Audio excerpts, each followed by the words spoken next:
Hello friends, today I've got 3 things you should try when the game looks like a guaranteed loss. Now this can happen when everyone's trying their best but it's just not working out, or maybe more frustratingly common, some teammate just gave up. They're starting to grief the game, they're running down mid, maybe the enemy has a Smurf who is like 20-0 at the 10-minute mark, right? It sucks, I get it. It happens though, but there's still stuff we can learn from those games if you're a real tryhard like me. So that's what we're talking about. Now, I do want to say before we get into this, don't reach this idea of a guaranteed loss too quickly. I see a lot of people give up way too soon. A couple things go bad, some toxicity starts to come out, and they're just like, I'm done. I'm not playing anymore. I give up. I'm breaking my items, right? I don't recommend that. That's not what I'm saying in this video. I want to be very clear on that. I try my best the whole game, even in griefed games. That's why we have this video. If a game looks like a loss versus losing though, that is different to me. And learning to identify that, that's something that comes with like experience. I'm not too I don't want to nitpick on that too much, but there are things you can do when a game is losing that are like more normal, I would say. That's not the point of this video. I'm talking about like we are full on. This is a loss. There's nothing we can do. We're sitting here for 10 minutes. So if you get to those games, what can we do? The first is to protect your emotional and mental state. This is like a prerequisite. It's not one of the 3. You will lose games. I'm not going to talk about this too much because I've talked about it in other videos. You can check it out. You lose games when you play multiplayer stuff like this, and that's okay. Sometimes it is unfortunate the way it happens with this smurfing, this griefing, but it will happen to the enemy later on, possibly the very next game. So try not to like get too caught up on that, because if you get like really brought down, it's not gonna be doing you any favors in the game or out of the game. So do what you need to. If you need to AFK and just be done and not even move on to these other 3 things, I get it. Protect like yourself if you got to. Put on some music. But if you're willing, let's move into some other like try hard stuff.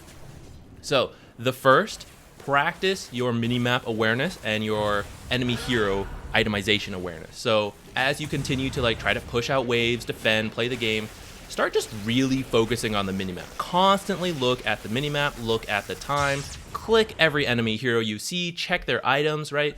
If you're playing a normal game and you're trying to do this and you're not used to it, it might overwhelm you. You kind of forget, like, what was I just doing? What was I like? Am I supposed to be like warding or stacking? I forget, right? Because I'm just looking at the minimap. It's a lot.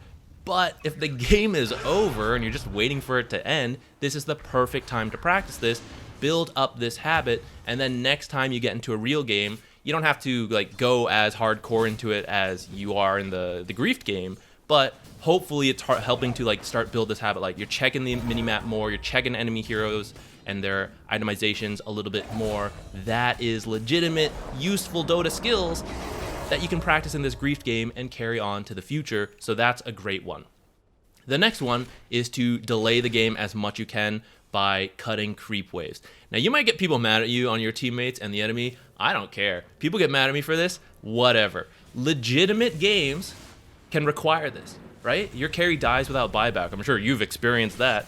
And we need to delay the game for 60 seconds. How do we do that, right? Are you going to, for the very first time, attempt creep cutting then? I mean, maybe you should, right? But it would help if you've practiced it before. This game is over. Who cares? It's the perfect time to practice it. So I go out of my base, I buy a smoke, I don't care, individual smoke, tons of wards, whatever, or no wards, practice that too, right? And I just go. I go to the enemy's half of the map and I cut creep waves. I try my best at that. And I see what enemy heroes come to get me. How long can I push that limit? How should I have just used a spell and get out? Can I stay and get last hits, right? I get a feel for that in these games that are over. I do this a lot on Treant Protector and people get mad at me like, stop healing, stop cutting waves. Like, I don't care.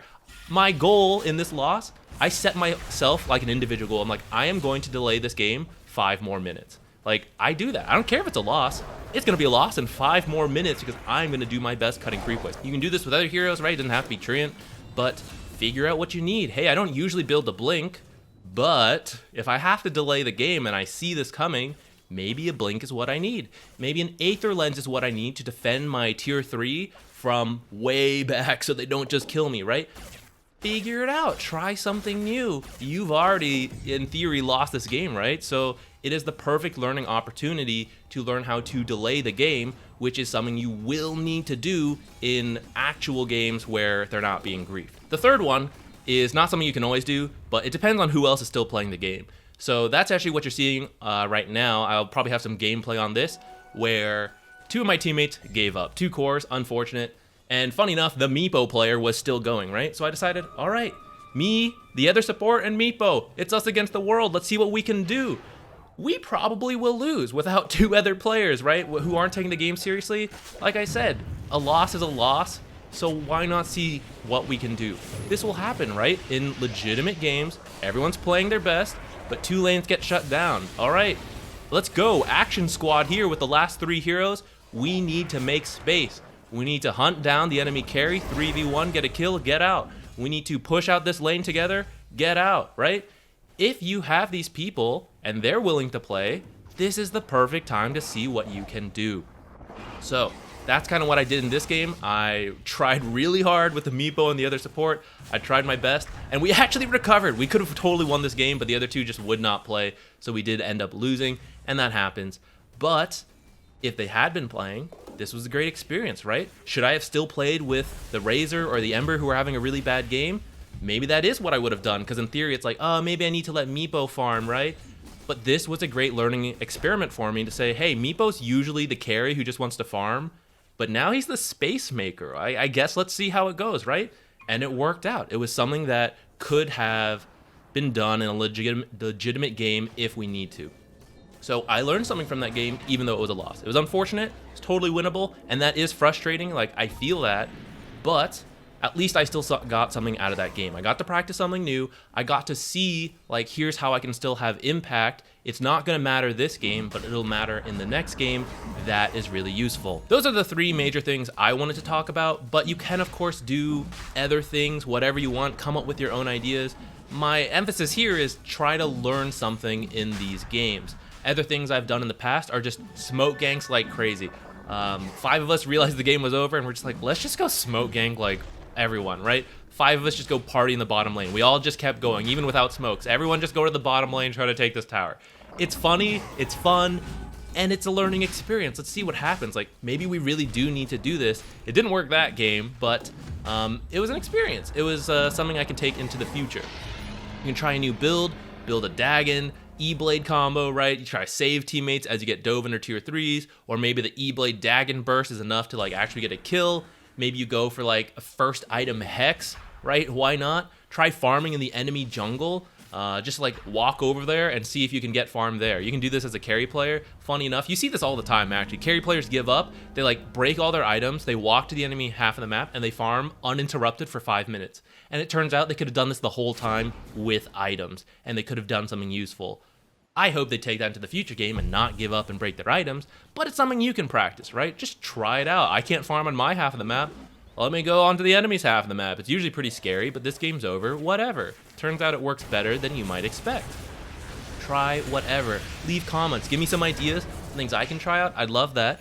But yeah, I hope you guys will give this a go next time a game is griefed or just a guaranteed loss. I know it sucks, but you can still learn and bring that into the future. So thank you for watching, and I'll see you in another video.